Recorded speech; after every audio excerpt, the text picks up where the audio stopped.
ఒక 3 అంశాల మీద నేను మాట్లాడదామని ప్రిపేర్ అయ్యి మనసులో అనుకున్నాను. వస్తా మనం ఏం మాట్లాడాలనుకుంటాం కదా ప్రాథమికంగా, కానీ అన్న చెప్పినట్టు కులము వర్గము సిద్ధాంతం అని దాని ఆ జోలికి నేను పెద్దగా వెళ్ళదలుచుకోలేదు. కానీ ఇలా వెళ్తే చాలా రోజుకి టైము చాలా కావాల్సి వస్తుంది. కాబట్టి కరెంట్ అఫైర్స్ భారతదేశ వర్తమాన రాజకీయాలలో ప్రధానంగా నడుస్తున్నటువంటి 3 అంశాలు, ఆ అంశాలలో కులమవర్గం ఎలా ఉంది,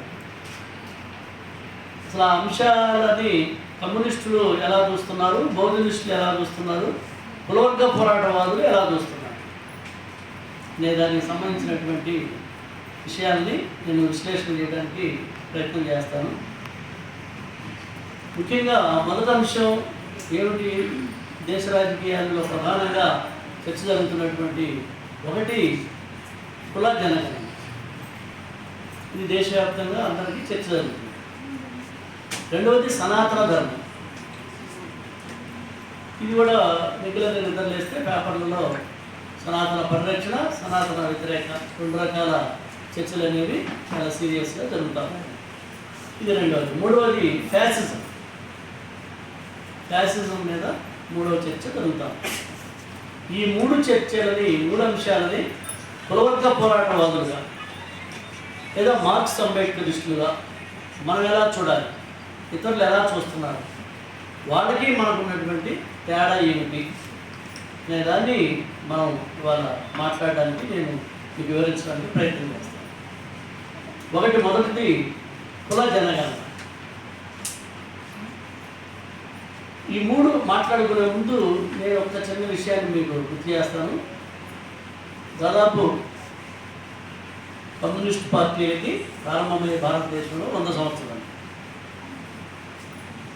అది మొన్న డిసెంబర్ 26వ తేదీకి 100వ సంవత్సరాల శతవార్షికోత్సవాలు ప్రారంభమైంది. మళ్ళీ డిసెంబర్ 26 దాకా ఈ శతవార్షికోత్సవాలు జరుగుతూనే ఉంటాయి. అలాగే అంబేద్కరిజానికి కూడా 100 ఏళ్ళు, అలాగే 100 ఏళ్ళు అయిపోయింది. 1924 అంబేద్కర్ బహిష్కృత హితకారిణి సభ ప్రారంభించడంతో ఆయన కార్యాచరణ ప్రారంభమైంది. దాని ముందు 1919, 1920, 21 సోగ్బోరో కమిటీకి కొంత నివేదిక, అటువంటి జనరల్ యాక్షన్స్ ఉన్నప్పటికీ నిర్మాణాత్మకంగా అంబేద్కర్ ప్రాక్టీస్ ప్రారంభమైంది. నిర్మాణాత్మకంగా ఈ బహిష్కృత హితకారిణి సభ ఏర్పాటుతోటి ఆయన నిర్మాణాత్మక ఆచరణ ప్రారంభమైంది. అంటే అంబేద్కరిజం ప్రారంభమై కూడా 100 ఏళ్ళు, అంబేద్కర్ ప్రాక్టీస్ ప్రారంభమై కూడా 100 ఏళ్ళు. కమ్యూనిస్ట్ పార్టీ 1920లో తాష్కెంట్లో ఏర్పడింది. తాష్కెంట్ అంటే రష్యాలో కమ్యూనిస్ట్ పార్టీని ఏర్పాటు చేశారు. ఎంఎన్ రాయ్ నాయకత్వం భారతదేశంలో కాదు. నిన్న మీరు పోస్టులో వచ్చిన సభ తాష్కెంట్లో ఎంఎన్ రాయ్ గారి నాయకత్వంలో అక్కడ ప్రధాన లీడింగ్ తీసుకున్నటువంటి వాళ్ళు ఇండియన్ కమ్యూనిస్ట్ పార్టీ అక్కడ ఏర్పడింది. ఐసిపి అంటే ఇండియన్ కమ్యూనిస్ట్ పార్టీ, ఇది తాష్కెంట్లో ఏర్పడింది. భారతదేశంలో 1925 డిసెంబర్ 26వ తారీఖున భారతదేశంలో భారత కమ్యూనిస్ట్ పార్టీ ఏర్పడింది. ఇది communist party of India, CPI, communist party of India భారతదేశంలో ఏర్పడింది. రష్యాలో తాష్కెంట్లో ఏర్పడింది ఇండియన్ కమ్యూనిస్ట్ పార్టీ ఐసిపి. ఐసిపికి సిపిఐకి తేడా ఉంది. ఇది 1920లో రష్యాలో, 25లో ఇండియాలో కమ్యూనిస్ట్ పార్టీ అనేది ఏర్పడింది. అంటే కమ్యూనిస్ట్ పార్టీ ఏర్పడి కూడా 100 ఏళ్ళు అయిపోయింది. రష్యా ప్రకారం అయితే 100 ఏళ్ళు అయిపోయి కూడా 5 సంవత్సరాలు దాటిపోయాయి. మనకి ఈ 2 స్రవంతులు 100 ఏళ్ళు దాటినా కూడా ఎందుకు మనం అధికారంలోకి రాలేకపోతున్నాం? 100 ఏళ్ళు అయింది అంబేద్కరిజం ప్రారంభమయ్యి, ఇప్పుడు కమ్యూనిజం ప్రారంభమై, 2 కమ్యూనిస్ట్ పార్టీలు ప్రారంభమై 100 ఏళ్ళు దాటింది. అయినా కూడా ఏ ఒక్కరు కూడా విడివిడిగా అధికారానికి వచ్చే పరిస్థితి ఉన్నదా? ఆశావాహనం మనం కనీసం ఆశ అయినా ఉన్నదా? కనబడుతుందా? సుదీర్ఘ కాలంలో కనబడుతుంది. ఏమిటి కారణం? ఏమిటి? ఇది చాలా కీలకమైన ప్రశ్న. కానీ వాస్తవంగా బయట జరుగుతుంది ఏంటంటే అంబేద్కరిస్టుల మీద కమ్యూనిస్టులు విమర్శ చేస్తారు. అంబేద్కరిజం ఇందాక మనం చాలా చెప్పాడు పదాలు. అంబేద్కర్ లిబరల్ వాదం అని, లిబరల్ బూర్జువావాదం అని, సంస్కరణవాదం అని, అది అమ్ముడుపోయే సిద్ధాంతం అని, పాలకులకు తాబేదారులుగా పనిచేసే వాదం అని, ఇట్లా రకరకాల. అంబేద్కర్ కూడా అసలు సామ్రాజ్యవాది ఏజెంట్ అని, అగ్రకులాల ఏజెంట్ అని, కాంగ్రెస్ పార్టీలో పనిచేశాడని, వాళ్ళ ప్రభుత్వంలోనే పనిచేశాడని, ఇట్లా రకరకాల విమర్శలు. కమ్యూనిస్ట్ పార్టీ లేదా అంబేద్కరిస్టులు కూడా విమర్శ చేస్తున్నారు. కమ్యూనిజం భారతదేశానికి పనికిరాదని, భారతదేశానికి కమ్యూనిస్ట్ పార్టీ అనేటువంటిది అవసరం లేదని, అది కేవలం యూరప్ సిద్ధాంతం అని, యూరప్కు సంబంధించిన సిద్ధాంతం మాత్రమేనని, భారతదేశానికి పనికిరాదని అంబేద్కరిస్టులు కూడా కమ్యూనిజం మీద, కమ్యూనిస్ట్ పార్టీల మీద, మార్క్సిజం మీద విమర్శలు చేస్తారు. ఇక్కడ మనం గుర్తుపెట్టుకోవాల్సింది ఏంటంటే అసలు ట్రూత్ ఏంటి, వాస్తవం ఏంటి, సత్యం ఉంటున్నది కదా. ఆ సత్యం ఏమిటి అనేది చూసుకున్నప్పుడు ఈ రెండు కూడా 100 ఏళ్ళకి వైఫల్యం బాటలోనే ఉన్నాయి. ఏ ఒక్కటి కూడా అధికారానికి వస్తుంది అనేటువంటి విశ్వాసాన్ని ప్రజలకి అందించే పరిస్థితులు లేదు. కారణం ఏమిటి? 100 ఏళ్ల తర్వాత అయినా కూడా మనం సమీక్ష చేయాల్సినటువంటి అవసరం. కారణం ఏమిటని ఆ కారణానికి అవసరమైన సమాధానాన్ని రాబట్టేటువంటి పరిస్థితుల్లోనే కృష్ణస్వామి గారు బహుజన లెఫ్ట్ పార్టీ అనేది పెట్టారు. ఈ రెంటిని మిక్స్ చేశారు ఒకే పార్టీ. ఇప్పుడు పట్టండి, ఆయన చెప్పండి. చాలా గొప్ప కృషి. ఇదేమన్నా చిన్న కృషి? 100 ఏళ్ల కమ్యూనిస్ట్ ఉద్యమం, 100 ఏళ్ల అంబేద్కర్ ఉద్యమం, ఈ రెండు విఫల బాటలో నడుస్తున్నాయి, వైఫల్య బాటలు నడుస్తున్నాయి. ఈ రెండు వేరువేరుగా నడుస్తున్నంత కాలం ఈ దేశంలో మనం అధికారం రాము. మనం అధికారం రాకపోతే మన బతుకులు మారవు అని కనుక్కొని వెంటనే కలిపి ఒక పార్టీ పెట్టాలని చెప్పని బహుజన అంటే మనందరం అన్ని కులాల వాళ్ళం బహుజనులు, లెఫ్ట్ అంటే కమ్యూనిస్ట్ వాదం, వామపక్షవాదం అంటారు. అంటే అటు కమ్యూనిజాన్ని అంబేద్కరిజాన్ని కలిపి ఆయన ఒక పార్టీ పెట్టాడు. మరి మంచి కృషే కదా, గొప్ప కృషే కదా. ఆ గొప్ప కృషి చేసేందుకు మనం కృష్ణస్వామి గారిని అభినందించాలి. కృష్ణస్వామి గారిని నడిపించినందుకు, కృష్ణస్వామి గారిని ఆ వైపుగా నడిపించినందుకు, ఆ వైపుగా మోటివేషన్ చేసినందుకు, ఆ వైపుగా ఎడ్యుకేట్ చేసినందుకు. సాధారణ ఉద్యోగి, మరి ఉద్యోగి తన పరిమితులు మనకేముండదు. రెక్కాడితే డొక్కాడితే కట్టికే నిరుపేద పేదం, మనం ఏదైనా చేయగలం. కానీ ఉద్యోగి ఏదైనా చేయాలంటే భయం ఉంటుంది. కష్టపడి తెచ్చుకున్న ఉద్యోగం పోతుందేమో, నా పిల్లల భవిష్యత్తు తాగమైపోతుందేమో అని చెప్పి వాళ్ళకి భయాలు. కానీ కార్మికులకు భయాలు ఏముండవు, కష్టం చేసుకున్న వాడికి భయాలు ఏముండవు. వాడు ఎవడైతే నాకేంటి అనేటువంటి ఒక పోరాట తత్వం మనలో ఉంటుంది. కానీ ఉద్యోగులకు అటువంటి పోరాట తత్వం ఉండదు. అయినా పోరాట తత్వాన్ని రంగరించి ఆయనకు నూరు పోసి ఆయన ఒక యోధుడుగా తయారు చేసి ఒక రాజకీయ పార్టీని, అందులో కూడా 100 ఏళ్ల బహుజనవాదం, 100 ఏళ్ల కమ్యూనిస్ట్ వాదం వైఫల్యాన్ని దృష్టిలో పెట్టుకుని ఒక బహుజన లెఫ్ట్ పార్టీ అనేది ప్రారంభించడానికి బ్యాక్ బోన్గా పనిచేసినటువంటి మన నల్లా సూర్యప్రకాశ్ అన్న దానికి ప్రధాన కారణం. ఇంకొక విషయం నేను చెప్పకపోతే అది రికార్డ్ చేయాల్సిన అవసరం ఉంది. చరిత్ర ఎందుకంటే దానికంటే ముందుగానే దాంట్లో కూడా రాశాడు మనవాడు దండ వెంకట గారు రాసిన పత్రంలో 1998లో, ఇంకా చెప్పాలంటే చంద్రపాటిల 78లోనే చంద్రపాటిల్ గారు ఈ మార్క్సిజాన్ని అంబేద్కరిజాన్ని కలిపి మనం ఒక పార్టీని పెట్టాలి, మన వాళ్ళని అధికారాన్ని తీసుకురావాలని కృషి చేసిన వాళ్ళు, తొలి సైద్ధాంతిక కృషి చేసి పార్టీ పెట్టి పోరాడిన వాడు శరత్ పాటిల్. 1978లో మహారాష్ట్ర ఆయన ప్రొఫెసర్ గారు, ఒక పోరాట వేదుడు, విద్యార్థి సంఘం నుంచి వచ్చి కమ్యూనిస్ట్ పార్టీలో పనిచేసి సిపిఎంలో, ఆ సిపిఎంలో ఒక దశాబ్దం పాటు ఈ పోరాటం చేసి వాడు ఒప్పుకోకపోతే మా ఫూ అమ్ ఆయన సిద్ధాంతం, మా గీత ఫూ గీత అమ్ అంటే మా అంటే మార్క్సిజం, ఫూ అంటే ఫూలే, అమ్ అంటే అంబేద్కర్. మా ఫూ అమ్ అనేటువంటి ఒక సిద్ధాంతాన్ని రూపొందించి ఆ సిద్ధాంతంలో ఆయన రాజకీయ పార్టీ పెట్టారు. ఆ తర్వాత మన ఆంధ్రప్రదేశ్కి వచ్చేసరికి ఒక సిద్ధాంతాన్ని రూపొందించుకుని ఒక పార్టీ పెట్టినవాడు మరోజు వేరు. అదేమిటి? ఇండియా సంయుక్త రాష్ట్రాల కమ్యూనిస్ట్ పార్టీ. దాంట్లో బహుజన పేరులో లేదు. చంద్రబాబు గారు పెట్టిన సత్యశోధక కమ్యూనిస్ట్ పార్టీ.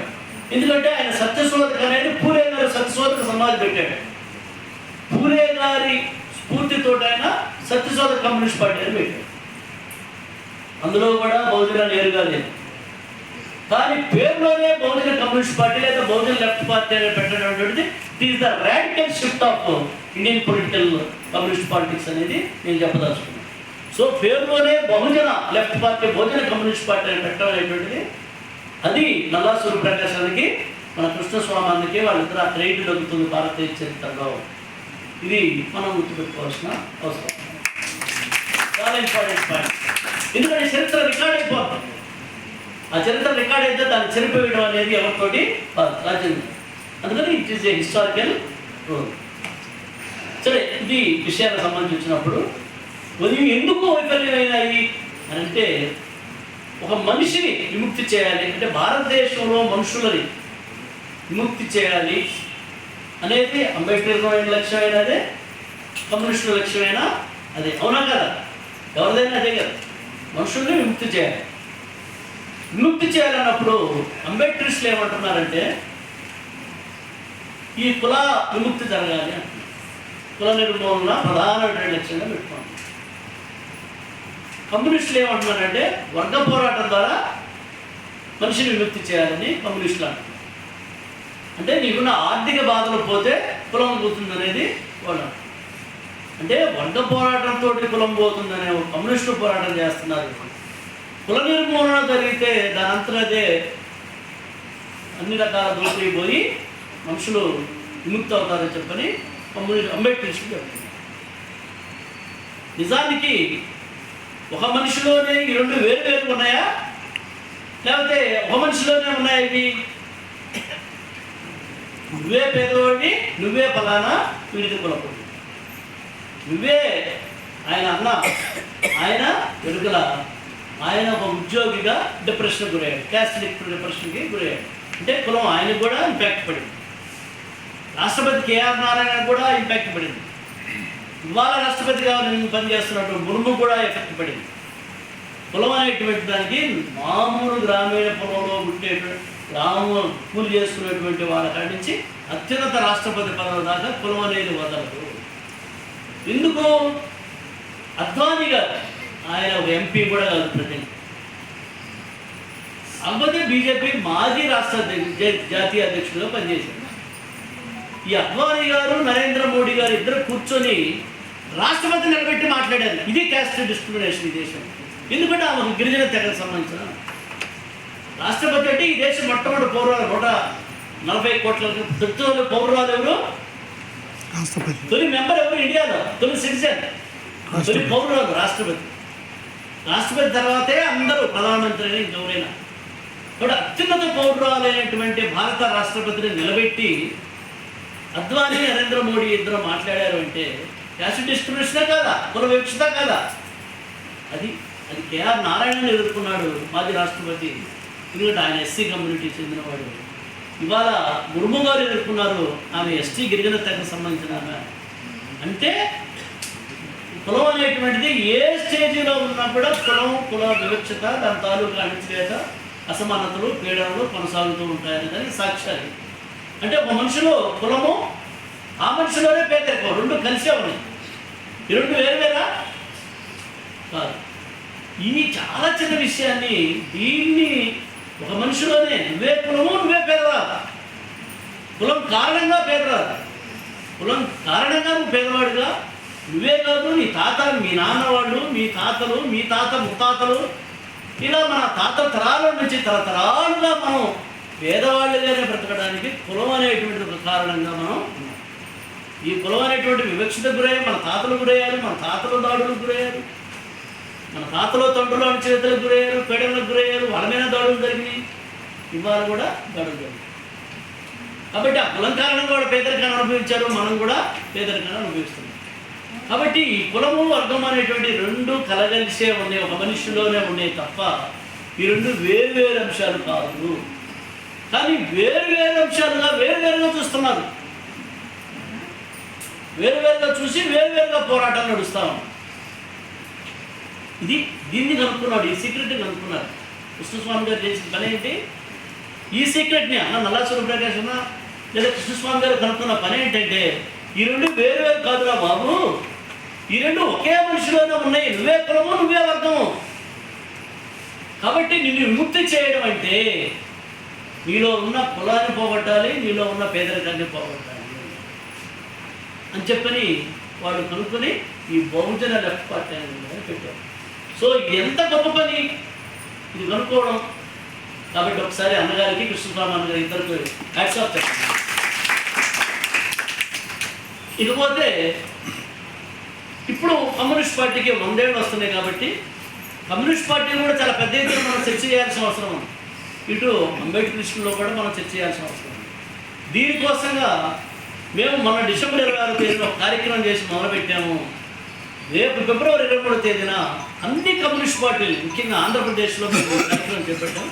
అన్ని కమ్యూనిస్ట్ పార్టీలు పిలిచి కమ్యూనిస్ట్ పార్టీలు వాళ్ళ యొక్క ఏ స్థితిలో ఉన్నాయి, ఎందుకు భవిష్యత్తులో అభివృద్ధి కాలేకపోతున్నాయి, వాటికున్న అవరోధాలు, అభివృద్ధికి పురోగమనానికి ఉన్నటువంటి ఆటంకాలు ఏమిటి, ఆవశ్యకతలు ఏంటి, దాని ఆవశ్యకత ఏమిటి, అభివృద్ధి కావాల్సిన ఆవశ్యకత ఏమిటి, దానికి ఉన్న ఆటంకాలు ఏమిటి, కమ్యూనిస్ట్ పార్టీ ఎందుకు అభివృద్ధి కావాలి, అభివృద్ధి కావాల్సిన ఆవశ్యకత ఏమిటి, దానికి ఉన్న ఆటంకాలు ఏమిటి అనే సబ్జెక్టు మీద అన్ని కమ్యూనిస్ట్ పార్టీ నుంచి ఫిబ్రవరి 23వ తేదీన విజయవాడలో పెద్ద సెమినార్ని సదస్సుని కండక్ట్ చేస్తాం. అంటే ఒకవైపున సైద్ధాంతిక కృషి మనం చేయాలి, అలాగే రాజకీయ రంగంలో మనం మన అన్నిటిని కూడా అన్నీ వస్తున్న విధానాలు కూడా గమనించుకొని మనం అక్కడ కూడా పోరాటం చేయాలి. సో ఈ సైద్ధాంతిక రంగంలో పోరాటం చేస్తూనే రాజకీయ రంగంలో చేయాల్సిన కృషికి సంబంధించి ఇప్పుడు మనం ఎదుర్కొనేటువంటి సవాళ్ళు ఏమిటంటే 3. ఒకటే కుల జనగణన. ఎందుకు కులాల జనగణన జరగాలి? అక్కడికి వస్తాను. కులాల జనగణన అసలు దేశంలో మనుషుల జనగణన అవసరమా లేదా? సార్ చెప్పండి, చేతులెత్తండి. అవసరం మనుషుల జనగణన. మరి భారతదేశంలో ప్రపంచంలో కూడా అన్ని దేశాల్లో కుల జనగణన ఉంది. వాటితో పాటు కుక్కలు, సింహాలు, నెమళ్ళు, పాములు ఎన్ని ఉన్నాయో అనే లెక్కలు కూడా ఉన్నాయి. మన భారతదేశంలో కూడా కుక్కల లెక్కలు ఉన్నాయి, గుర్రాల లెక్కలు ఉన్నాయి, పులుల లెక్కలు ఉన్నాయి, సింహాల లెక్కలు ఉన్నాయి, అన్ని లెక్కలు ఉన్నాయి, అన్ని జంతువుల లెక్కలు ఉన్నాయి, మనుషుల లెక్క మాత్రం లేదు. ఇది కుట్ర. మనుషుల లెక్క మాత్రం లేదు. ఎందుకు మనుషుల లెక్క లేదు? మరి అన్ని జంతువుల లెక్కలు కూడా తీస్తున్నారే, మరి మనుషుల లెక్క అనేది తీగిపోవడం అనేటువంటి కుట్రనా కాదా? కుట్రనే కదా. మరి కులగణన కావాలనుకునే వాళ్ళు ప్రజలు విభజిస్తారు అని మాట్లాడుతున్నారు. అదే బీజేపీ వాళ్ళు లేదా ఆర్ఎస్ఎస్ శిబిరాలకు సంబంధించిన వాళ్ళు. కుల జనగణన చేస్తే దేశాన్ని విభజించడం కాదు, కుల జనగణన చేస్తేనే ఈ దేశం అభివృద్ధి అవుతుంది అంటున్నారు మన బహుజన వారు అన్నవాడు. ఏమిటా సీక్రెట్? కుల జనగణన చేస్తేనే మనం అభివృద్ధి అవుతామని అంటున్నారు అన్నవాళ్ళు. కులగణన చేయడం అంటే, అడగడం అంటే ఈ దేశ ప్రజలు చేర్చడం అంటున్నారు ఆర్ఎస్ఎస్ వాళ్ళు, బీజేపీ వాళ్ళు. మరి ఏది నిజం, ఏది అబద్ధం? ఏది అబద్ధం అంటే 100 ఏళ్లుగా జనాభా లెక్కలు తీయకుండా దాచి కుట్ర చేసినటువంటి ఏదైతే విధానం ఉందో దాన్ని కొనసాగించాలని ఆర్ఎస్ఎస్ బీజేపీ అనుకుంటుంది. కాదు, జనగణన తీస్తే వాళ్ళ జనాభా ఎంత ఉందో తెలుస్తుంది కాబట్టి ఆ జనాభాకు అనుగుణంగా పథకాలు అమలు చేయాల్సినటువంటి పరిస్థితి వస్తుంది. కాబట్టి ఆ పథకాలు అమలు చేస్తే వాళ్ళు అభివృద్ధి అవుతారు. కాబట్టి అభివృద్ధిని కొనసాగించాలి, వాళ్ళు అభివృద్ధి చేయాలందుకు జనగణన అవసరమని బహుజనవాదులు, మిగతా లెఫ్ట్ బహుజన ఓరియంటేషన్ ఉన్నటువంటి పార్టీలని కూడా అడుగుతాం. ఇవాళ కమ్యూనిస్ట్ పార్టీలు కూడా కుల జనగణనకి సపోర్ట్ చేయాల్సిన పరిస్థితి వచ్చింది, కానీ ఏనాడు వాళ్ళు చేయరు. కానీ ఇవాళ వాళ్ళు కూడా కుల జనగణన సపోర్ట్ చేయాల్సిన పరిస్థితి వచ్చేసారు అందరూ. అంటే బహుజనవాదం సాధించినటువంటి విజయం మనకు కనబడదు, కానీ అన్నవాడు లాంటి వాడు గత 2 దశాబ్దాల్లో ఈ డిమాండ్ పెట్టి పోరాటం చేస్తున్న వాళ్ళు ఎవరుతున్నారో ఈ కుల జనగణన సాధించాలని రాహుల్ గాంధీ నోటనే పలికించి రాహుల్ గాంధీ ఒక పెద్ద ఉద్యమ రూపంగా దీన్ని తీసుకొని పోరాడే స్థితి దాకా తీసుకెళ్ళడానికి కారణం అన్నవాళ్ళు అందరూ. ఒకసారి ఇవాళ ఈ దేశాన్ని 75 ఏళ్ల పాటు, అందులో 75 ఏళ్లలో 60 ఏళ్ల పాటు పరిపాలించినట్టు కాంగ్రెస్ పార్టీ ఇవాళ రాహుల్ గాంధీ దేశంలో జనగణన చేయాలి, కుల జనగణన చేయాలని ఒక ప్రధాన డిమాండ్గా తీసుకుని పోరాడుతున్నారు. మరి రాహుల్ గాంధీకి తను ఏమైనా ప్రేమ ఉంటుందా బహుజన ప్రజల మీద? మరి మనం అణిచివేసింది, దోపిడీ చేసింది, మొన్నటిదాకా అణిచివేసింది అంతా కాంగ్రెస్ పార్టీనే కదా. మరి ఇవాళ ఎందుకు కాంగ్రెస్ పార్టీ మాట్లాడుతుంది? అధికారం వచ్చే పరిస్థితి లేదు. బహుజనుల ఓట్లు మెజారిటీ జనం ఓట్లు ఏడున్నాయి. ఈ ఓట్లు మనం తీసుకోవాలంటే మనం కుల జనగణన డిమాండ్ ఎత్తుకోవాలి. మరి కుల జనగణన డిమాండ్ ఎత్తుకోవడానికి ఆ డిమాండ్ లేవనెత్తిన వాళ్ళు ఎవరు? లేవనెత్తిన వాళ్ళు ఇదిగో బహుజనవాదులు, అంబేద్కర్ వాదులు, బహుజన లక్షవాదులు. ఆ తర్వాత అందుకోవాల్సిన అనివార్య పరిస్థితులు నెట్టబడ్డ వాళ్ళు కమ్యూనిస్టులు. సో ఏదేమైనప్పటికీ కుల జనగణన అనేది ఇవాళ దేశంలో ఒక ప్రధానమైన డిమాండ్ వస్తుంది. అది మనం తీసుకోవాల్సింది. ఎందుకనంటే మన జనాభా ఎంతో తెలిస్తేనే మాకు ఇంత అమలు చేయండి అని చెప్పని అడగడానికి అవకాశం. ఇవాళ ఉదాహరణ సింపుల్గా చూడండి, ఎస్సీల రిజర్వేషన్లో వర్గీకరణ వచ్చింది. ఎవరి జనాభా ఎంతో శాస్త్రీయంగా లెక్కలు తేలిస్తేనే వర్గీకరణ సాధ్యమవుతుంది.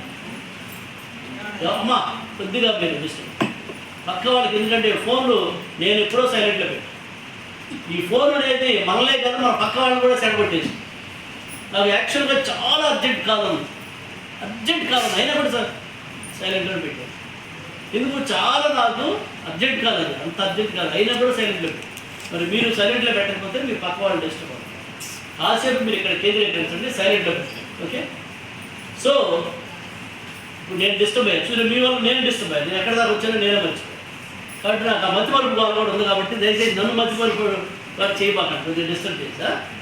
కాబట్టి ఈ కుల జనగణన డిమాండ్ అనేటువంటిది అతి ముఖ్యమైన డిమాండ్. ఎందుకంటే మన టీఆర్ఎస్ గవర్నమెంట్ జనాభా లెక్కలు తీసింది. ఎప్పుడు కేసీఆర్ గారు జనాభా లెక్కలు తీస్తే దాని మీద వర్గీకరణ చేపట్టారు. ముస్లింలకి ఎంత జనాభా అని ఇచ్చారు. ట్రైబల్స్కి 12% అంటే 12% రిజర్వేషన్ని పెంచారు. కోర్టు ఏం చేసింది? హైకోర్టు ఏం చేసిందంటే ఇవి చెల్లవు. ఎందుకంటే జనాభా లెక్కలు తీసే హక్కు రాష్ట్ర ప్రభుత్వానికి లేదు అని చెప్పి జనాభా లెక్కలు ఎవరు చేయాలి? మరి కేంద్ర ప్రభుత్వం. దానికి కేంద్ర ప్రభుత్వం ఆధీనంలో పనిచేసే ఒక సంస్థ సెంట్రల్ సెన్సస్ ఆఫ్ ఇండియా అనే ఉంటుంది. జనాభా లెక్కల సంస్థ ఉంటుంది, కేంద్ర జనాభా లెక్కల సంస్థ, సెన్సస్ ఆఫ్ ఇండియా అంటారు. కాబట్టి central census of India, survey of India అనే సంస్థ వాళ్ళు జనాభా లెక్కలు తీయాలి. అవి అఫిషియల్, చట్టబద్ధంగా ఏదైనా చెయ్యాలి అంటే ఒక కులానికి ఏమైనా ఇవ్వాలంటే ఆ కుల జనాభా లెక్కలు ఎవరి దగ్గర ఉండాలి? సెంట్రల్ సెన్సస్ ఆఫ్ ఇండియా దగ్గర ఉండాలి. కానీ రాష్ట్ర ప్రభుత్వాలు జనాభా లెక్కలు తీస్తే వాటిని పరిగణలోకి తీసుకోరు, కోర్టులు కొట్టివేస్తారు. అంటే కోర్టులకి మొత్తం దేశ జనాభా తీసేటువంటి రైట్ని ఆ సెన్సస్ ఆఫ్ ఇండియాకు ఉంది కదా, వాళ్ళ రాజ్యాంగబద్ధ సంస్థ కదా అదే.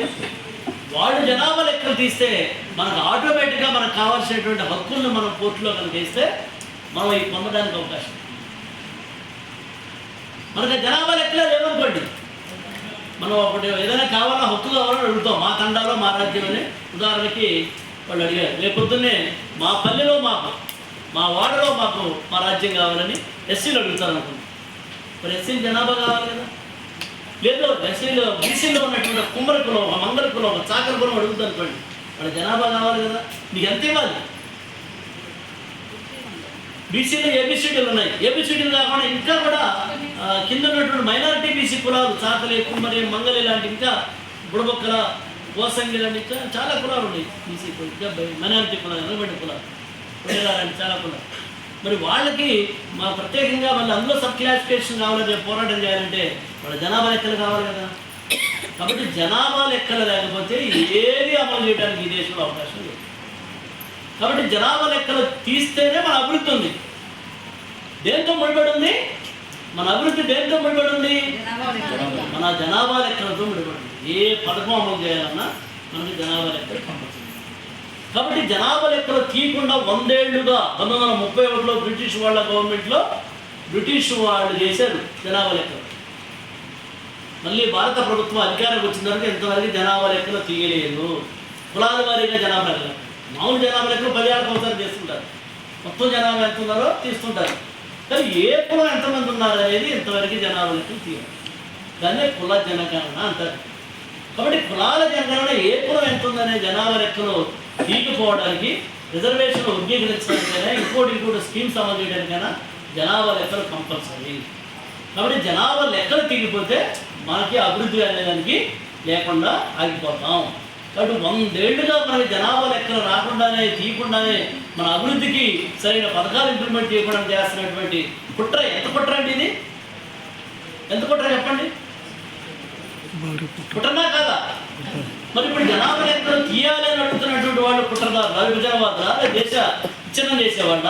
జనాభా లెక్కలు అసలు తీరేమవుతూ ఈ సమాజాన్ని విచ్ఛిన్నం చేస్తున్న ఆర్ఎస్ఎస్ బీజేపీ వాళ్ళు సరైన వాళ్ళ? ఏది సరైన నినాదం చెప్పండి? జనాభా లెక్కలు తీయాలనే వాళ్ళే సరైన. వద్దు అనేవాళ్ళు అది సమాజాన్ని మనం ఆల్రెడీ విడిపోయే ఉన్నాం. మనం ఆల్రెడీ సమాజాన్ని ముక్కలుగా చేశారు వాళ్ళు. ముక్కలుగా విడిపోయినటువంటి సమాజం వాళ్ళ అభివృద్ధి పథకాలు జనాభా లెక్కలు తేలి వాళ్ళ అభివృద్ధి పథకాలు అమలయ్యి వాళ్ళ అభివృద్ధిలోకి వస్తే కులం పోద్ది. ఇందాక అలా చెప్పాడు, ఆడ ఒక అమ్మాయిని చంపారు ప్రేమిస్తే, పెళ్లి చేసుకుంటే. వాడు నేను ఇద్దరు ఐఏఎస్, లేదా వాడు మన అమ్మాయి, ఒక రెడ్డి అమ్మాయి, ఒక మాలా మాదిగ అమ్మాయి, సాగల అమ్మాయి, కుమ్మర అమ్మాయి, ఈక్వల్ ఐఏఎస్ ఐపీఎస్. మరి వాళ్ళు కూడా చంపుతారా? చాలామంది పెళ్ళిళ్ళు చేసుకుంటున్నారు. గ్రామీణ ప్రాంతంలో ఉన్న చదువుకొని అప్పుడప్పుడే ఏదో చదువుకుంటున్న విద్యార్థి యువకుల్ని ఇటువంటి వాళ్ళు చంపుతున్నారా? ఐఏఎస్ ఐపీఎస్ ఐఆర్ఎస్ కూడా చంపేస్తున్నారా? రేర్గా అడన్నా ఉంటారా? జరిగితే జరగవచ్చు. గ్రామీణ ప్రాంతాల్లోనే ఎక్కువ జరుగుతుంది. అవునా కదా? అంటే మనం ఒక స్థితికి వస్తే మనం అంత ఈజీగా చంపరు. కాబట్టి కులాల అభివృద్ధి కావడమే కుల నిర్మూలనకి పునాది. కులాల అభివృద్ధి కాకుండా కులాల నిర్మూలన జరగదు. మనం ఈ దశలో కులాలను అభివృద్ధి చేసుకోవాలి. ప్రజాస్వామిక దశలో మనం ఏం చేయాలి? కులాలను అభివృద్ధి చేసుకోవాలి. వాళ్ళతో పోటీగా కమ్మోళ్ళతోటి, రెడ్లతోటి, బ్రాహ్మణులతోటి, వైశ్యులు, పాంటోళ్ళతోటి సమానంగా మనం అభివృద్ధి కావాలి. మనం అభివృద్ధి కానప్పుడు మాత్రమే మన పిల్లలు కూడా, మనం కూడా రాజకీయాల్లో ఉన్నాం అనుకోండి. మనోడు ఒక మంచి 2-3 ముఖ్యమంత్రి ఉన్నాడు, ఇక అన్న ముఖ్యమంత్రి అయ్యాడు, వీళ్ళంతా మంత్రులు, క్యాబినెట్ మినిస్టర్లు ఉన్నారు. వీళ్ళు సాగోళ్ళు, కుమ్మరోళ్ళు, ఒడ్డోళ్ళకి నేను ఇచ్చేదేంది, మాదిగలకు నేను ఇచ్చేదేంది అంటారా? పరిగెత్తుకుంటా పిల్లలు ఇస్తారు. ఎందుకు? రాజ్యాధికారంలో ఉంటాము, రాజ్యంలో ఉంటాము, సంపద కూడా మనకు వాటాలు ఉంటాయి. అన్ని రకాల వాళ్ళకు సమానంగా మనం కూడా అభివృద్ధి అయినప్పుడు వాళ్ళ పిల్లల్ని పరిగెత్తుకుంటా మనకి ఇస్తారు. కాబట్టి కులాల నిర్మూలన ఎప్పుడు జరుగుద్ది? మనం అభివృద్ధి అయినప్పుడు జరుగుద్ది. ఇదే అంబేద్కర్ చెప్పింది. కులాల నిర్మూలన ఎప్పుడు జరుగుతుంది? మనం అభివృద్ధి అయితే జరుగుద్ది. కులాంతర వివాహాలు వాటంతట అభిజ్ఞానం ఎప్పుడు చేసుకుంటారు? ఇవాళ కులం తక్కువడో లేకపోతే ఆర్థికంగా తక్కువడో అని మాట్లాడతారు. ఇద్దరు సమానంగా ఉన్నప్పుడు నువ్వు తక్కువడని వాడు చూడగలుగుతాడా? చూడలేడు. అందుకని మన అభివృద్ధి కావడం అనేది డ్యూట్రై. కులాలు వరకే పోవు. మనం అభివృద్ధి అయితే కులాలు పోతాయి. ఎందుకు పోతాయి? అప్పుడు అందరూ పెళ్లిళ్ళు చేసుకుంటారు, కులాంతర వివాహాలు చేసుకుంటారు. కాబట్టి వీళ్ళు అభివృద్ధి కాకుండా అడ్డుకోవాలి. కులాలు పోకుండా ఉండాలంటే ఏం చేయాలి? వీళ్ళు అభివృద్ధి కాకుండా అడ్డుకోవాలి. వీళ్ళు అభివృద్ధి కాకుండా అడ్డుకోవాలంటే వీళ్ళ జనాభా ఎంతో కూడా లేకుండా చూడాలి. వీళ్ళ జనాభా ఎంతో తేలకుండా ఉండాలి. అందుకే 100 ఏళ్ల నుంచి మన జనాభా తీయట్లేదు. మన జనాభా లెక్కిస్తే మేము ఎంత ఉన్నాం, మా వాటా మాకు కావాలని మనం కొట్లాడతాం. మా కులం ఎంత ఉంది, మాకు వాటా కావాలని అడుగుతాం. మాకు ఇన్ని పదవులు కావాలని అడుగుతాం. మా చదువులో మా పిల్లలకి ఇన్ని సీట్లు కావాలని అడుగుతాం. ఉద్యోగాల్లో మాకు ఇన్ని సీట్లు కావాలని అడుగుతాం. పరిశ్రమల్లో మాకు కొన్ని స్కీమ్స్ కావాలని అడుగుతాం. ఇట్లా అన్నీ అడుగుతాం. కాబట్టి మన జనాభా ఎంతో తేలకుండా ఉండాలి. ఇది మొదటి కుట్ర. కాబట్టి మనం ఇప్పుడు ఏం చేయాలి? కులజనన కోసం మనం పోరాటం చేయాలి. అటువంటి నినాదాన్ని 2 దశాబ్దాల క్రితమే రూపొందించి ఇవాళ కాంగ్రెస్ పార్టీలో ఉన్న రాహుల్ గాంధీ కూడా ప్రధాన నినాదమై కూర్చున్నటువంటి నినాదాన్ని రూపొందించిన వ్యక్తులు అన్నవాడు. మరి ఇప్పుడు ఏం చేయాలి మనం ఒకసారి చెప్పండి. కృష్ణస్వామికి మనం జోహార్లు తెలియజేయాలా లేదా? కానీ ఒకసారి ఘనంగా ఆయనకి చప్పట్ల ద్వారా ఘనంగా. ఇది ఒకటి. రెండవది సనాతన ధర్మం. ఇవాళ అందరూ రోజు పేడల్లో, మీటింగ్లో, టీవీల్లో, పేపర్లో ఇదే కదా కావాలా చూస్తూనే ఉన్నాం కదా. ఏమిటి సనాతన ధర్మం? సనాతన ధర్మం అనేది వాస్తవానికి ఇవాళ పెద్ద ఇష్యూ అయినట్టుగా, ఇవాళ ఏదో పెద్ద ఇది అవుతున్నట్టుగా చాలా ఆగి అవుతున్నారు చాలామంది. నేనేమంటున్నానంటే సనాతన ధర్మం అంతరిస్తున్నది. సనాతన ధర్మం ఏమవుతుంది? అంతరించే కూలిపోయే స్థితిలో అది ఉన్నది. దాన్ని నిలబెట్టుకోవడం కోసం, కూలిపోతున్నటువంటి సనాతన ధర్మాన్ని నిలబెట్టుకోవడం కోసం, ఓడిపోతున్నటువంటి సనాతన ధర్మాన్ని నిలబెట్టుకోవడం కోసం ఆర్ఎస్ఎస్ వాళ్ళు, అంటే బ్రాహ్మణులు, వైశ్యులు చాలా పోరాటం చేస్తున్నారు. ఆర్ఎస్ఎస్ నాయకత్వం ఎవరు చేస్తున్నారు? బ్రాహ్మణులు, వైశ్యులు పోరాటం చేస్తున్నారు. ఎందుకు? ఏమిటి సనాతన ధర్మం? అసలు దీని అర్థం ఏమిటి అంటే, సనాతన ధర్మం అంటే ప్రాచీన ధర్మం, చావు లేని ధర్మం అని అర్థం. దాంట్లోనే కాంట్రడిక్టరీ ఉంది. ఓడిపోని ధర్మం లేదా చావు లేని ధర్మం అనేది ఏమైనా ఉంటుందా ప్రపంచంలో? ఏదైనా ఉంటుందా అసలు? ఎందుకంటే వాళ్ళు భగవద్గీత మా ప్రామాణిక గ్రంథం అంటారు కదా. మరి భగవద్గీతలో శ్రీకృష్ణుడు పుట్టినవాడు గిట్టక మానడు అని చెప్పాడు. పుట్టినవాడు చెప్పాడే కదా. మరి సనాతన ధర్మం ఎలా బతుకుతుంది? శాశ్వత ధర్మంగా సనాతన ధర్మం ఎలా ఉంటుంది? ఉండదు, ఏది ఉండదు. అదే కాదు, మనుషులు ఉండవు, చెట్లు ఉండవు, పుట్టలు ఉండవు. ఈ ప్రపంచంలో జంతువులు, పక్షులు, మనుషులు, ప్రకృతి ప్రతిదీ కూడా పుడుతుంది, అంతరిస్తుంది. అంతరిస్తాయి కదా. కాబట్టి సనాతన ధర్మం కూడా అంతరిస్తుంది. అందుకే సనాతన ధర్మం 2000-3000 సంవత్సరాల కింద పుట్టినటువంటి సనాతన ధర్మం అంటే వర్ణాశ్రమ ధర్మం. వర్ణధర్మమే సనాతన ధర్మం. కాబట్టి ఈ వర్ణధర్మం అయినటువంటి సనాతన ధర్మం 3000 సంవత్సరాల క్రితంగా పుట్టి ఇప్పుడు ఇది క్రమంగా ఏమవుతుంది? అది బలహీనపడుతూ వస్తుంది, ఓడిపోతూ వస్తుంది, సమాజంతో ధిక్కరించబడుతూ వస్తుంది. సమాజ ప్రజల చేత దాన్ని ఆచరణకు దూరంగా నెట్టివేయబడుతూ వస్తుంది.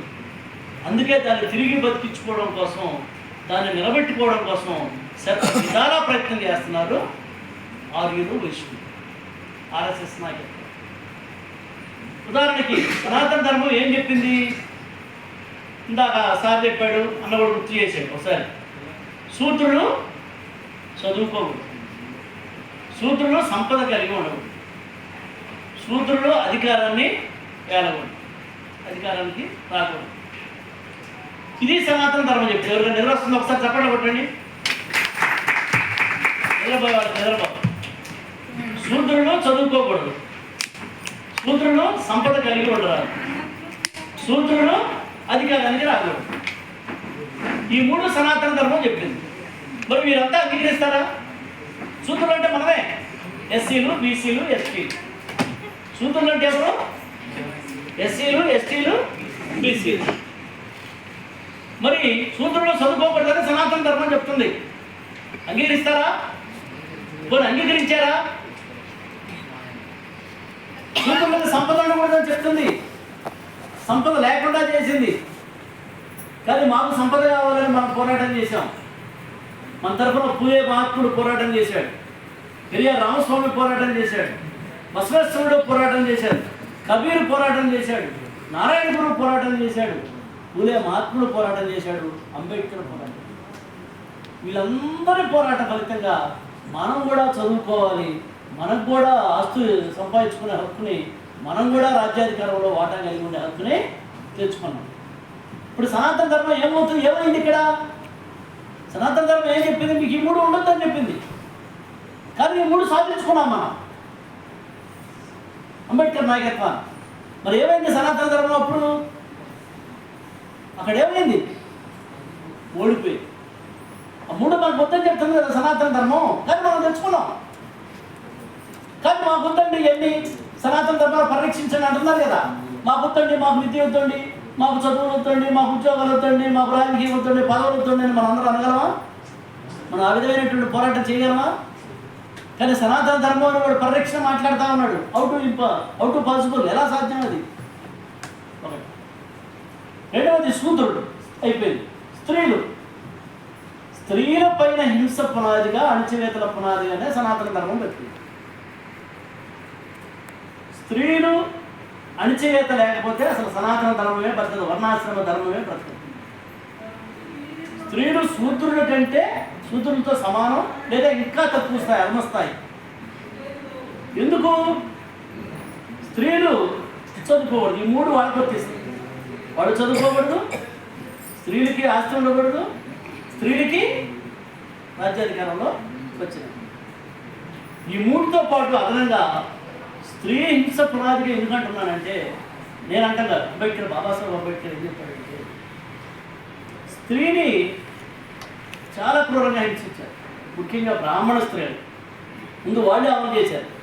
వాళ్ళు అమలు చేసి మిగతా వాళ్ళు అమలు చేసేటట్టుగా ప్రోత్సహించారు. దాన్ని బలవంతంగా అనుసరించారు. వాళ్ళంతా వాళ్ళుగా చేసుకునే విధంగా కూడా తీశారు. ఉదాహరణకి బాల్య వివాహాలు అనేది దేని పుణ్యం వచ్చిన బాల్య వివాహాలు? ప్రపంచంలో ఎక్కడా లేవు బాల్య వివాహాలు. 6 ఏళ్ల పిల్లకి 60 ఏళ్ల ముసలివాడికి పెళ్లి చేసే విధానం ప్రపంచంలో ఎక్కడైనా ఏ దేశమైనా ఉండిందా? మరి భారతదేశంలో ఎందుకు ఉంది? కుల వ్యవస్థ, వర్ణ వ్యవస్థ. ఎందుకంటే వర్ణ వ్యవస్థలో ఒక కండిషన్ పెట్టారు వాళ్ళు. మిగులు స్త్రీలు ఏర్పడితే, మిగులు పురుషులు ఏర్పడితే, పురుషులు ఎక్కువ మంది ఉన్నారు, స్త్రీలు తక్కువ మంది ఉన్నారు. ఆ మిగులు పురుషుడికి పెళ్లి లేకుండా మిగిలిపోతాడు కదా. అప్పుడు ఆ మిగులు పురుషుడిని లేకుండా ఉండాలంటే బాల్య వివాహాలు, చిన్న అమ్మాయిని తీసుకొచ్చి పెళ్లి చేయాలి. ఇందుకు వచ్చినాయి బాల్య వివాహం. అంటే వర్ణ వ్యవస్థ మూలాన్ని వచ్చిందే కదా. అలాగే సతీ సాగమనం మనం చూసాం. ఎప్పుడు స్వాతంత్రం వచ్చిన తర్వాత ఒక 20-30 ఏళ్ళ క్రితం రూప్ కన్వర్ అని రాజస్థాన్లో, రూప్ కన్వర్ ఆ పేరు. రూప్ కన్వర్ అనేటువంటి ఒక బీసీ మహిళ, ఒక స్త్రీ వాడు భర్త చనిపోతే 22 ఏళ్ల వయసు, 22 ఏళ్ల వయసుకి భర్త చనిపోతే ఆమెని ఊరంతా కలిసి బలవంతంగా అగ్రవర్ణాలు అక్కడున్న రాజపుత్రులు వాళ్ళంతా కలిసి బలవంతంగా తీసుకెళ్ళి ఆ నిప్పుల్లో అసిద్ధి మీద పడేది. కాబట్టి ఎప్పుడు 20-30 ఏళ్ల క్రితం చెప్పేది. 20-30 ఏళ్ల క్రితం అంటే సనాతన ధర్మాన్ని ఆచరింపజేయాలని వాడు ప్రయత్నం చేస్తున్నారు. చేయడమే కాకుండా ఆమెకి గుడి కట్టి పూజలు చేస్తున్నారు. ఈ 20 ఏళ్ళు 30 ఏళ్ళు చేద్దాం. ఇప్పుడది అది సనాతన ధర్మం చెప్తుంది. సతీ సాగమనాన్ని కొనసాగించాలా, బాల్య వివాహాలు కొనసాగించాలా, స్త్రీకి ఆస్తి ఉండకూడదు, అధికారం ఉండకూడదు, చదువు ఉండకూడదు. మరి చెప్పండి, ఇవన్నీ చేద్దామా? సమాజం అంగీకరిస్తుందా? మరి అది సనాతన ధర్మం చెప్తుంది. మరి సనాతన ధర్మానికి ప్రత్యామ్నాయంగా అంబేద్కర్ ప్రజాస్వామికవాదాన్ని తీసుకొచ్చారు. అందరికీ ఇవన్నీ ఉండాలని తీసుకొచ్చారు. మొట్టమొదటిసారిగా 1956లో హిందూ కోడ్ బిల్ని స్త్రీల కోసం ప్రవేశపెట్టి నెహ్రూ వాళ్ళు ఆమోదించకపోతే రాజీనామా చేసి బయటకు వచ్చారు.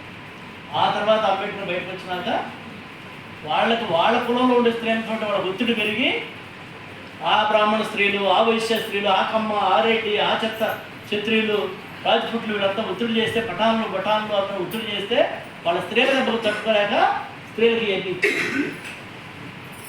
అంబేద్కర్ ఆస్తిలో హక్కు కల్పించిన మొట్టమొదటిసారిగా భారతదేశంలో అంబేద్కర్. స్త్రీలకు హక్కు లేదు, స్త్రీలకు ఆస్తి కలిగి ఉండే హక్కు లేదు, స్త్రీలు చదువుకునే హక్కు లేదు, స్త్రీలకు చదువుకునే హక్కు రాజ్యాంగంలో కల్పించింది అంబేద్కర్. మరి ఇవన్నీ సనాతన ధర్మం ఇంత చెప్పుకుంటా వస్తే వాటన్నిటికీ విరుగుడు ఎక్కడుంది? రాజ్యాంగంలో విరుగుడు పొందుతారు. వాటన్నిటికీ సమాధి పెట్టుకుంటూ వచ్చారు. మరి ఇప్పుడు సనాతన ధర్మం బతకాలంటే ఏం చేయాలి? మళ్ళీ తిరిగి సనాతన ధర్మం సాగకుండా ఉండాలంటే వాళ్ళు ఏం చేయాలి? రాజ్యాంగం దాన్ని సంపూర్ణ వచ్చింది. మన ప్రజల పోరాటాల వల్లే రాజ్యాంగంలో ఎన్ని వచ్చినాయి. అంబేద్కర్ తన జ్ఞానోదయంతో, తన జ్ఞాన సిద్ధాంతంతో అంబేద్కర్ ఇవన్నీ పెంచి సనాతన ధర్మాన్ని చంపుకుంటూ వచ్చాడు. మరి ఆ రాజ్యాంగాన్ని తీసివేస్తే తప్ప సనాతన ధర్మాన్ని ఎంతమంది మన బలవంతంగా నచ్చలేదు. కాబట్టి ఇవాళ సనాతన ధర్మం ఆచరించకుండా ఉండాలి అంటే దాని పతనానికి కారణమవుతున్నటువంటి అంశం ఏమిటి? భారత రాజ్యాంగం. కాబట్టి భారత రాజ్యాంగాన్ని తీసివేయాలి. మనందరికీ విద్య, చదువు కావాలి, వీళ్ళందరికీ ఉద్యోగాలు కావాలి, వీళ్ళ బిడ్డలకు కూడా ఆస్తులు హక్కు ఉండాలి, స్త్రీలకు కూడా సమానత్వం ఉండాలి, స్త్రీ తనకి ఇష్టమైన వ్యక్తిని పెళ్లి చేసుకోవాలి, బాల్య వివాహాలు ఉండొద్దు, సతీ సాగమనం ఉండకూడదు, స్త్రీని పురుషులతో పాటు సమానంగా గౌరవించాలి, ఏ రంగంలోకైనా స్త్రీ వెళ్ళేటువంటి సమాన హోదా హక్కు ఆమెకు ఉన్నది, ఆమె ప్రధానమంత్రి కావచ్చు అని చెప్తే ఇందిరాగాంధీ ప్రధానమంత్రి అయింది. ఇట్లా అన్ని రంగాలలో స్త్రీకి సమానత్వం కల్పించాడు. కాబట్టి ఇవాళ నిన్నగాక మనం ఒక ఫ్లైట్లో వెళ్తే స్త్రీ దానికి పైలట్ మరి పైలట్స్ అవుతున్నారు, ఉపగ్రహాలు నడుపుతున్నారు, రాష్ట్రపతులు అవుతున్నారు, ముర్ము గారు రాష్ట్రపతి అయ్యారు, ప్రధానమంత్రులు అవుతున్నారు. ఎట్లా అవుతున్నారు? ఎలా సాధ్యమైంది? రాజ్యాంగం వల్ల సాధ్యం. కాబట్టి సనాతన ధర్మాన్ని సజీవ సమాధి చేయడానికి ప్రయత్నం చేసింది రాజ్యాంగం. కాబట్టి ఆ రాజ్యాంగం లేకుండా చేస్తే సనాతన ధర్మాన్ని మళ్ళీ ప్రమోట్ చేయించాలనుకుంటారు. మనుషులు ఎన్నికిపోతారా? మీ బిడ్డను మీరు చదువుకోకూడదు, మీ బిడ్డను చదువుకోకూడదు అంటే మీరు మనుషులు ఒప్పుకుంటారా? అందుకే అవసరమైతే మనం ఏం చేస్తాం, వాడిని పొలదోసి మన ఓట్లు మనం వేసుకునే అధికారం వచ్చి మనమే వాటిని రూపొందించుకుంటాం. అందుకని వాడు ఏం చేస్తున్నాడంటే మతాన్ని తీసుకొచ్చి కట్టించాడు. అందుకనే మనకు మతమౌఢ్యాన్ని ఎక్కిస్తున్నాడు. మనం మతం పేరుతో కొట్టుకు వచ్చి మతం మత్తులో ఉండి మతం పేరుతో సమీకరిస్తున్నాడు మనందరినీ. వాస్తవంగా వాడి ఉద్దేశం ఏమిటంటే మనల్ని ఈ కులాల పరంగా సనాతన ధర్మం పరీక్షించుకోవాలి, అందరినీ అణిచివేయాలనేది వాడి లక్ష్యం. ఎస్సీలని, బీసీలని, ఎస్టీని ఇంకా అణిచివేయాలనేది వాళ్ళ లక్ష్యం. ఈ అణిచివేత కోసం వాళ్ళు ఇవన్నీ చేస్తారు. కానీ మనం ఇవన్నిటికీ దూరం అయితే ఒప్పుకుంటామా? పోరాటం చేస్తాం లేదా మన ఓట్లు మనం వేసుకొని అధికారంకి వస్తాం, అంతేనా? అందుకనే సనాతన ధర్మం అనేది అది తిరోగమన దశలో ఉన్నటువంటిది, అది ఓడిపోయే స్థితిలో ఉన్నటువంటిది. దాన్ని గోరి కట్టి దళిత భోజనంలో సమతావాదం వైపు, బౌద్ధవాదం వైపు, సనాతన ధర్మాన్ని ఓడించి బౌద్ధ ధర్మం వైపు మనం ప్రయాణం చేస్తాం. అంబేద్కర్ ప్రజాస్వామిక ధర్మం వైపు మనం ప్రయాణం చేస్తాం. మనుషులందరూ సమానులే అనేటువంటి ధర్మం వైపు మనం ప్రయాణం చేస్తాం. చేయటం అనివార్యం. అది సమాజం. మనుషులు ఎప్పుడు మళ్ళీ ఎన్నికిపోయి మాకు అవన్నీ వదులుకుంటాం, మేము మామూలుగా పాత పద్ధతుల్లోనే ఉంటామంటే ఒప్పుకుంటారా? కాబట్టి మనిషి ఎప్పుడు ముందుకు పోవడానికే ప్రయత్నం చేస్తాడు, వెనక్కి పోవడానికి ప్రయత్నం చేస్తారు. కానీ వాళ్ళు బలవంతంగా వెనక్కి తీసుకెళ్ళాలని ప్రయత్నం చేస్తున్నారు. బలవంతంగా వెనక్కి తీసుకెళ్ళాలని ప్రయత్నం, ఎందుకంటే దొడ్డిదారిన వాళ్ళు వెనక్కి తీసుకెళ్ళాలని ప్రయత్నం చేస్తున్నారు. సో కాబట్టి సనాతన ధర్మాన్ని ఓడించడం అనేది మన ప్రధాన కర్తవ్య వర్తమాన రాజకీయాల్లో మనం ముందుకు వచ్చారు. ఇది రెండో అంశం. ఎందుకంటే దాన్ని ఓడించడం అనివార్యం కాబట్టి దాన్ని మనం పసిగట్టుకొని సనాతన ధర్మం కాదు, అందులో ఏ చెడు మతంగా హిందూ ధర్మాన్ని పాటించుకో, అది వేరే విషయం. నువ్వు మతంగా నేను హిందువుని అయ్యా అంటే హిందువు ఉండు, ఎవరు వద్దంటారు, ఎవరు మతం వాడు. హిందూ మతం వేరు, సనాతన ధర్మం వేరు. హిందూ మతంగానే మతాన్ని చూడాలి. సనాతన ధర్మం మొత్తాన్ని తీసుకొచ్చాడు, కులధర్మాన్ని, వర్ణధర్మాన్ని తీసుకొచ్చి ఇదే హిందూ ధర్మం అని చెప్పడం అనేది మనం యాక్సెప్ట్ చేయకూడదు. ఒక హిందువుగా హిందూ దేవుడిని పూజించుకో, కానీ సనాతన ధర్మాన్ని మాత్రం ధిక్కరించు. అది అధర్మము, అది సూత్రాలని అణచివేసే ధర్మము, అధర్మం. కాబట్టి దాన్ని మనం ధిక్కరించాలి. రెండవది. ఇక మూడవది ఏంటి? ఫ్యాసిజం. ఇవాళ ఫ్యాసిజం గురించి చాలామంది మాట్లాడతారు, ముఖ్యంగా కమ్యూనిస్టులు. గతంలో మాట్లాడారు, ఇవాళ కమ్యూనిస్టులు కూడా ఫ్యాసిజం గురించి మాట్లాడుతున్నారు. ఏమని మాట్లాడుతున్నారు?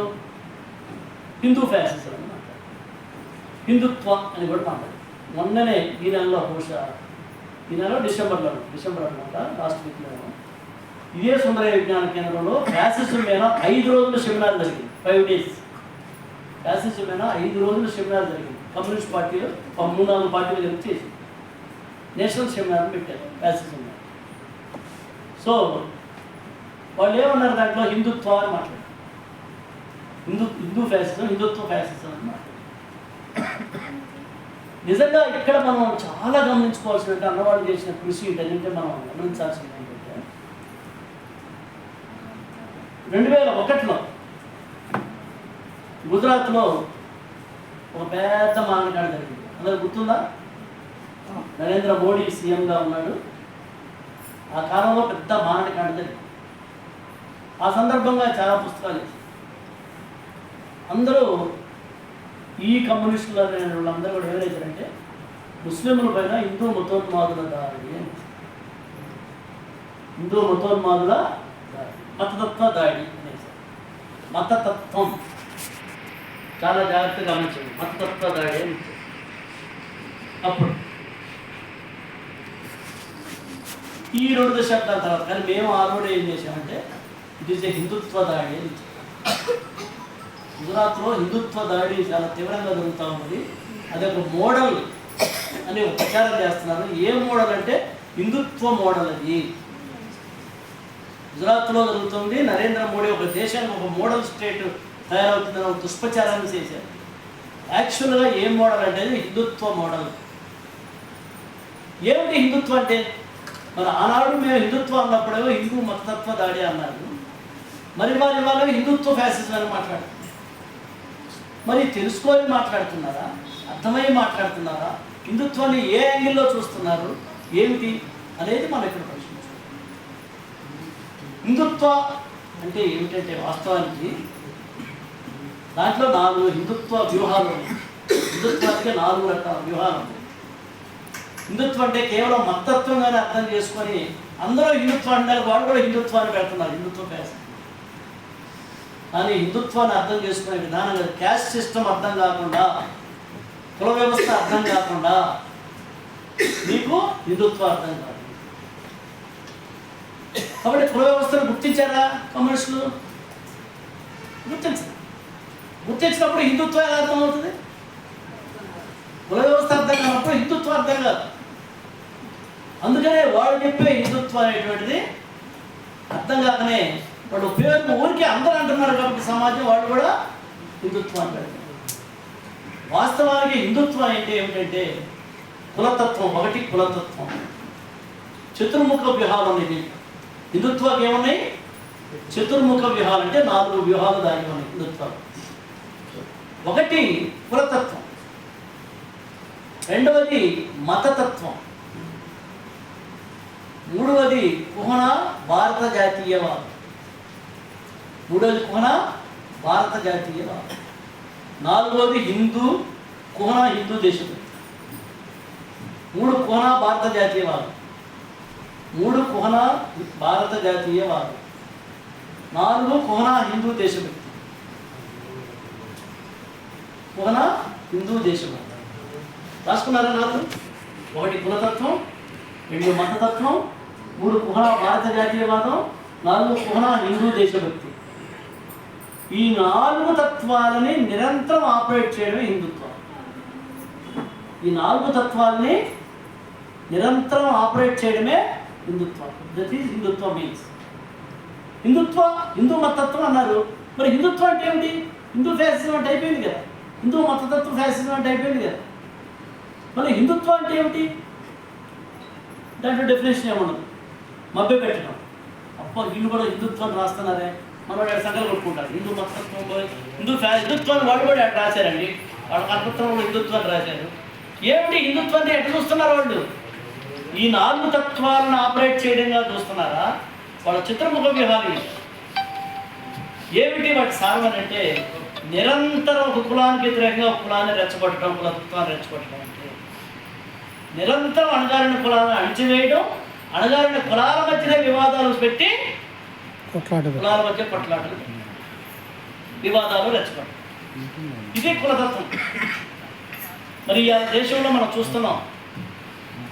కులతత్వం అనేది విపరీతంగా పెంచి పోషిస్తున్నారా లేదా? ఇది చెప్పండి. గత ఈ 2014 నుంచి ఇప్పటి వరకు మోడీ గారు అధికారం వచ్చిన ఈ దశాబ్ద కాలంగా నిరంతరం చేస్తున్న పనులు ఏమిటి?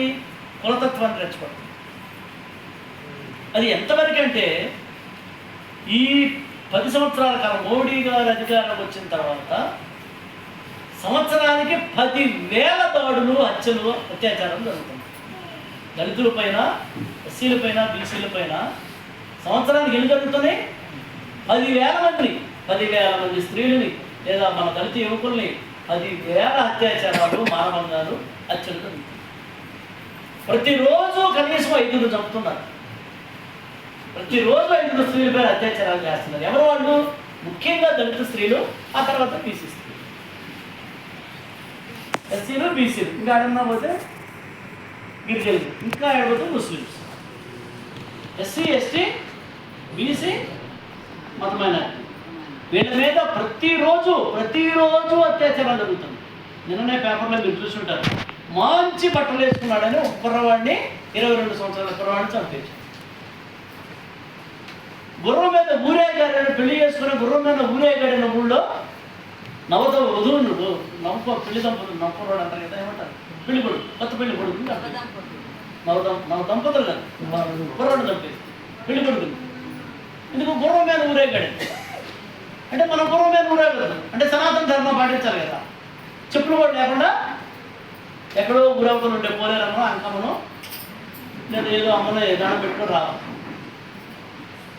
దేవుడి కాడికి వచ్చి లేదా వాళ్ళు కట్టిన బయట ఊరు బయట మనకి ఏదైనా గుడి కడితే ఆ గుడిలో ఏదో ముక్కుకొని రావాలి. శ్రీరాముడు చేపట్టాలా, శ్రీరాముడు గుడిలోకి మాత్రం పోకూడదు.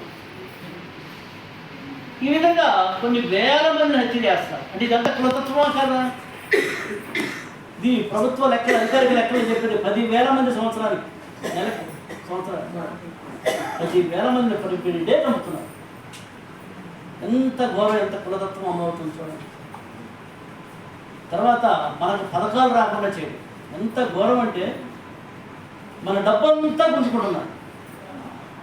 మనకాడ సంపద మేలకుండా, ఉద్యోగస్తులైనా విధంగా సంపద మేలకుండా చేయాలి. కులతత్వం అంటే కేవలం దాడి చేస్తేనే కులతత్వం కాదు. ఉదాహరణకి 2 lakhs అబవ్ శాలరీ ఉండేటువంటి చాలామంది ఉద్యోగస్తులు, గ్రేడ్ 1 ఆఫీసర్స్ అంటారు, గ్రేడ్ 1. ఆ తర్వాత ఐఏఎస్, ఐపీఎస్ అయ్యారు, ఇంకా వాళ్ళకి టాప్ సివిల్ సర్వీసెస్. గ్రేడ్ 1 కానించి పై ఉద్యోగస్తులకి 2, 3, 4 అట్లాంటి శాలరీస్.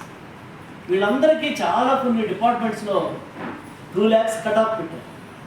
2 లక్షల కంటే ఎక్కువ ఉంటే వాడు ఏం చేస్తాడు? సంపద పోగేసుకుంటాడు, మంచి ఇల్లు కట్టుకుంటాడు, మంచి కారు కొనుక్కుంటాడు, వాళ్ళ పిల్లలకు మంచి చదువులు చెప్పుకుంటాడు.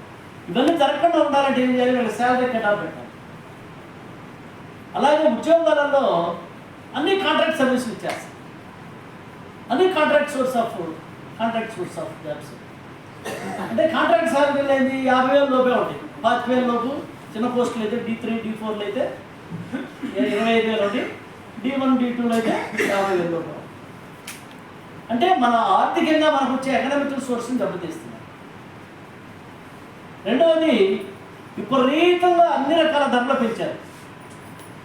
నేను చాలా దేశాలలో నేను ఆ టూర్లు, ప్రపంచ టూర్లు తిరిగే వాళ్ళ వీడియోలు చూస్తుంటాను. కొన్ని దేశాల్లో 30 రూపాయలకి, 20 రూపాయలకి, 50 రూపాయలకి పెట్రోల్ ధర ఉంటుంది. పెట్రోల్ కానీ మన దేశంలో పెట్రోల్ లీటర్ ఎంత? ప్రజెంట్ 107 రూపాయలు. 107 రూపాయలు. మరి ఎందుకు ఇంత హైలో ఉంది? కూరగాయల ధర ఎందుకు పడుతుంది? ఉప్పుడు పప్పుల ధర అంతా ఎందుకు పడుతుంది? మనకు డబ్బులు మిగలకూడదు. ఆ శాలరీ వచ్చే 50,000 తోటి కొద్దిగా ఏదన్నా మిగిలితే వచ్చింది కాస్త మనకి ఇంటి ఖర్చుల కోసం ఖర్చు అయిపోవాలి. ఇంకాస్త మిగిలితే పిల్లలు చదువులు కట్టాలి. ఇంకా ఏదైనా మిగిలితే లేదా పెద్ద జబ్బు ఏదైనా వస్తే హాస్పిటల్ పాలై ఉన్న ఆస్తి ఏదంటే అమ్ముకొని హాస్పిటల్ కట్టాలి. అంటే మనల్ని ఆస్తి మన కాడ మిగలకుండా చేసే స్ట్రాటజీ ఎకనామికల్ స్ట్రాటజీ అంటారు. ఇవాళ వాళ్ళు చేస్తున్నటువంటి ఆర్థిక వ్యూహం ఏమిటంటే, బీజేపీ వాళ్ళ గవర్నమెంట్ కులతత్వంతో చేస్తున్నటువంటి ఆర్థిక వ్యూహం ఏంటంటే మన దగ్గర డబ్బు లేకుండా చేసి డబ్బు అంతా ఉంచుకోవాలి. పేదవాళ్ళుగానే మనల్ని అరాకాల జీవితాన్ని పరిమితింది. ఇది వాళ్ళ యొక్క ఆర్థిక వ్యూహాన్ని అమలు చేస్తారు. ఇలా ప్రతి రంగంలో కూడా విపరీతమైనటువంటి కులతత్వాన్ని అమలు చేస్తూ అణగారిన కులాలను అణిచివేస్తున్నారు. ఇదొక ఆస్పెక్ట్ అయితే, మన కులాల మధ్య వివాదం పెట్టడం, మన కులాల మధ్యనే వివాదాలు, తగాదాలు పెట్టి మనం తదుపరి పెట్లు చేయడం, ఇది మరొక ఆస్పెక్ట్. ఇట్లా నిరంతర కులతత్వాలు అనేది రెచ్చగొట్టాలి. రెండోది మతతత్వం. మతతత్వం అంటే ఏంటి? నా మతమే ఉండాలి, ఇతర మతాలన్నీ ఉండకూడదు, వాళ్ళపైన ద్వేషాన్ని వెలగెత్తాలి. దాన్ని పరమత ద్వేషం అంటారు. నిరంతరం పరమత ద్వేషాన్ని వెళ్ళగెత్తడం.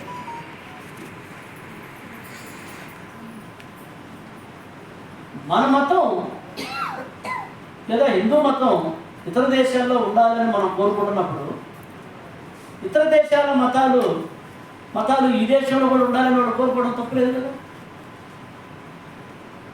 పాకిస్తాన్లో హిందువుల పరిరక్షణ కోసం మనం పోరాటం చేస్తాము, నేపాల్ హిందువుల కోసం పోరాటం చేస్తాము, శ్రీలంక హిందువుల కోసం పోరాటం చేస్తాము, లేదా ఇంకెక్కడైనా హిందువులు ఉంటే వాళ్ళ హక్కుల కోసం పోరాటం చేస్తాం.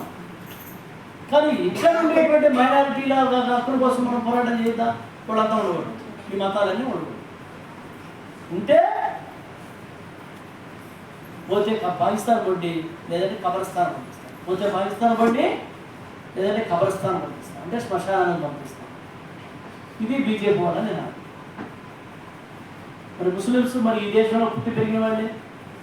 ఎవరి ముస్లిమ్స్ చారిత్రకంగా చూసినప్పుడు ఎవరి ముస్లిమ్స్ ఎవరంటే హిందూ మతంలో సమానత్వం లేకపోతే, గుడికి రాలేకపోతే శూద్రులు ఎవరు గుడికి రాకూడదు. సనాతన ధర్మం ప్రకారం శూద్రులు అంటే మనమే, మనం గుడికి రాకూడదు. స్టిల్లో ఈ రోజుకి చంద్రబాబు నాయుడు కూడా గర్భగుడిలోకి రానివాడు, రేవంత్ రెడ్డి కూడా గర్భగుడిలోకి రానివాడు. గుడి బయట లోపల నుండి చూసుకోవాలి. బ్రాహ్మణుడికి మాత్రమే, వైశ్యుడికి మాత్రమే గర్భగుడిలోకి ప్రవేశం. ఇప్పుడు మనం గుడి దాకా పోతున్నాం, ఒకప్పుడు మన గుడిలోకే పోదు. అది సనాతన ధర్మం. మరి అటువంటి మతంలో మనం ఏం చేస్తున్నాం? ఇతర మతాలను తరిగొట్టాలని మాట్లాడతాం. పాకిస్తాన్కి వెళ్ళిపోవాలి ముస్లిమ్స్, క్రైస్తవులు అసలు విదేశీ మతం. అలా మనం ఒకప్పుడు ఇక్కడ ధర్మం సమానత్వం లేకపోవడం వల్ల, ఈ గుడికి వచ్చే ప్రవేశం కల్పించే హక్కు లేకపోవడం వల్ల మనం ఏం చేసామంటే ముస్లింల మతంలోకి వెళ్ళాం. వాడు మనం పోయి విదేశాలు వచ్చి మనకి ఇక్కడ మతం ఇచ్చేసింది కాదు. వాడు వచ్చి వాడు ధర్మంలో ప్రచారం చేసుకున్నాడు. మనకి ఇక్కడ సమానత్వం లేకపోవడం వల్ల మనం ఏం చేసాం? క్రైస్తవ మతం. అసలు ఒక సీక్రెట్ చెప్పనా? సీక్రెట్ ఏం కదా, పెద్దవాళ్ళందరూ తెలుసుకుంటే భారతదేశంలో మొట్టమొదటి క్రైస్తవ మతాన్ని తీసుకున్న వ్యక్తి బ్రాహ్మణుడు. భారతదేశంలో మొట్టమొదటి క్రైస్తవ మతాన్ని తీసుకున్నవాడు బ్రాహ్మణుడు. కానీ వాడు ఇలా క్రైస్తవ మతం విదేశీ మతం ఉండడానికి వీలే లేదు, పరాయ మతాన్ని తిరగొట్టాల్సిందని మాట్లాడారు. మరి ఇస్లాం మతం ఇక్కడికి వచ్చినప్పుడు వాళ్ళని స్వాగతం పలికి వాళ్ళ దగ్గర మంత్రి పదవులు తీసుకొని వాళ్ళ దగ్గర అన్ని రకాల గౌరవప్రదమైనటువంటి పోస్టులన్నీ పొంది వాళ్ళ దగ్గర ఎదిగినటువంటి వాళ్ళు ఎవరంటే బ్రాహ్మణులు. మరి వాళ్ళు ఏం మాట్లాడుతున్నారు? ఇస్లాం ఉంటానికే వీలే అంటే కబ్రస్థానం పంపిస్తాం, లేదంటే పాకిస్తాన్ మాట్లాడారు. ఇలా పరమత ద్వేషాన్ని వెలగట్టడానికి, పరమత ద్వేషాన్ని వెలగొట్టుతూ నిరంతరం మతాల మధ్య ఘర్షణ సృష్టించింది. మతం కులం అనేటువంటి సెంటిమెంట్ రైజ్ అవుతాయి కదా, వెంటనే గుంపు స్వభావం అయ్యేది. కాబట్టి వెంటనే ఉదాహరణకి ఏదో ఒక ఇష్యూ రెచ్చగొట్టడం కోసం ఫిరోజ్ షా కోట్ల మైదానాన్ని తవ్వుతారు.